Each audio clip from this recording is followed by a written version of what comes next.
وہ مکاشفہ کی کتاب ہے۔ یہ کلام پاک کی آخری کتاب ہے جو بہت سے قارئین کے لیے دنیا اور انسانیت کے لیے ایک عجیب مستقبل کی بات کرتی ہے، جس کا اختتام خدا کا زمین پر فیصلے اور قہر کے ساتھ ہوتا ہے۔ لیکن مکاشفہ کائناتی تباہی سے کہیں زیادہ پردہ پوشی کرتی ہے۔ اس کا آغاز ان لوگوں کے لیے زندہ کیے گئے جناب مسیح کے دل کو ظاہر کرنے سے ہوتا ہے، ان کے لیے جو پیچھے رہ گئے ہیں۔ دریافت کے اس دن مصنف اور کارنر سٹون یونیورسٹی کے صدر جو اسٹوئل اس قدیم کتاب کو متجسس آغاز کے ساتھ تلاش کرنے کے لیے جدید ترکی کا سفر کر رہے ہیں۔ پہلی صدی کے 7 گرجا گھروں کے 7 خطوط کا ایک سلسلہ جو جناب مسیح کے دماغ اور حکمت کی وضاحت کرنے کے لیے ان خطوط کے الفاظ کو قریب سے دیکھتے ہیں، جیسا کہ مسیحی مخالف رومی سلطنت میں رہنے والے اپنے پیروکاروں کو ہدایت کی گئی ہے۔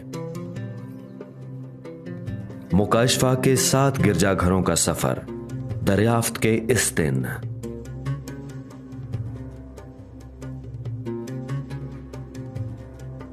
یسوع مسیح کا مکاشفہ جو اسے خدا کی طرف سے اس لیے ہوا کہ اپنے بندوں کو وہ باتیں دکھائے جن کا جلد ہونا ضرور ہے، اور اس نے اپنے فرشتے کو بھیج کر اس کی معرفت انہیں اپنے بندہ یوحنا پر ظاہر کیا، جس نے خدا کے کلام اور یسوع مسیح کی گواہی کی، یعنی ان سب چیزوں کی جو اس نے دیکھی تھیں شہادت دی۔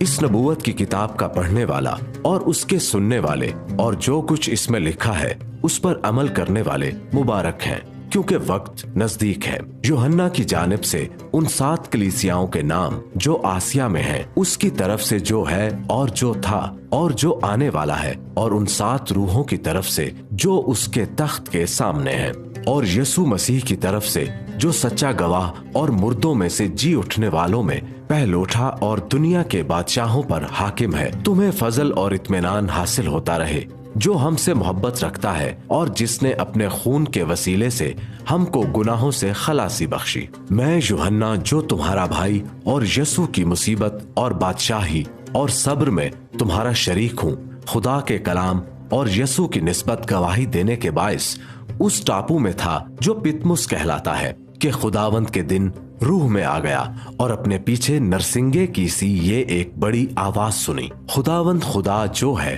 اور جو تھا اور جو آنے والا ہے، یعنی قادر مطلق فرماتا ہے کہ میں الفا اور اومیگا ہوں۔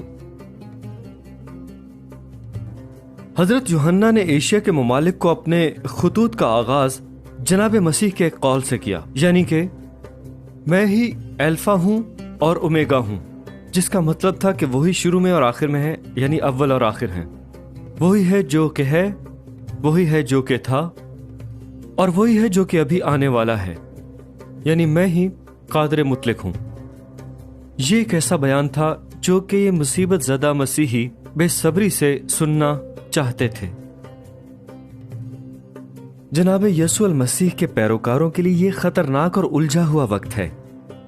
صلیب اور قیامت پر ان کی وفات کو 50 برس سے زیادہ کا عرصہ گزر چکا ہے، اور پہلی صدی کے اختتام پر رومی دنیا میں جناب مسیح کے رسولوں اور ان کے شاگردوں نے اس پیغام کو عام کیا اور ایک فروغ پذیر ہیکل بنائی۔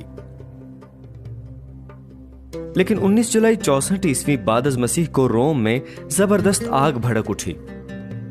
اس کے بعد قیصر نیرو نے ایک بڑھتے ہوئے مذہبی فرقے جسے مسیحیت کے نام سے جانا جاتا ہے پر الزام تراشی کی۔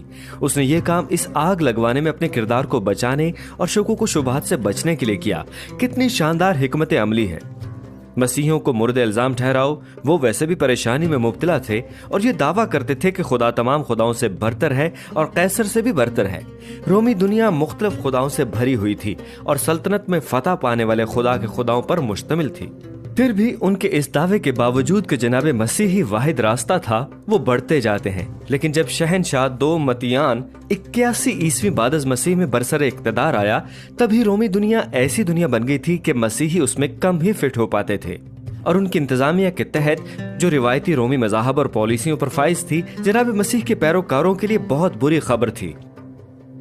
دومتیان ظلم و ستم کے نتیجے میں جناب مسیح پر ان کے اعتقاد کے لیے حضرت یوحنا اپنی جوانی میں جناب مسیح کے پیارے شاگرد تھے اور برسوں سے افسس کے بشپ تھے۔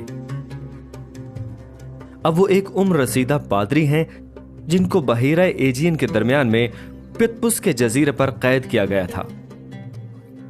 کہ جو کچھ تو دیکھتا ہے اس کو کتاب میں لکھ کر 7 کلیسیاؤں کے پاس بھیج دے، یعنی افسس اور سمرنا اور پرگمن اور تھواتیرا اور سردیس۔